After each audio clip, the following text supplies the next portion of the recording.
Nataka nikwambie wewe kijana unanitazama, ikiwa ni baba ni mama, na kwamba uzinzi ni janga la maisha. Uzinzi inateketeza hatima ya maisha yako. Uzinzi uharibu mwelekeo wa maisha yako. Uzinzi ni madhabahu ya kujiungamanisha na madhabahu ya Shetani. Uzinzi huondoa baraka zako ambazo Mungu ameandaa. Uzinzi hudhoofisha amani ya moyo wako. Uzinzi uharibu uzao wako.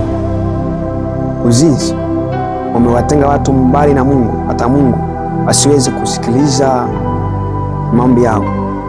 Uzinzi umefarakanisha ndoa za watu wengi. Uzinzi umeharibu uchumi wa watu wengi. Uzinzi haufai kabisa. Nimeenda kukushauri, nipende au tushauriane sisi vijana ambao tunaishi katika uzinzi, katika anasa za dunia. Lakini nataka nikwambie ya kwamba unaharibu hatima ya maisha yako. Maana vijana wengi hawajafanikiwa, vijana wengi wanaishi katika maisha ya jahani kwa sababu wameendekeza sana anasa za dunia. Lakini let me tell you something ya kwamba ukiweza kushinda uzinzi, umeweza kuwini maisha na umetoboa maisha katika ulimwengu wa roho na hata katika ulimwengu wa mwili.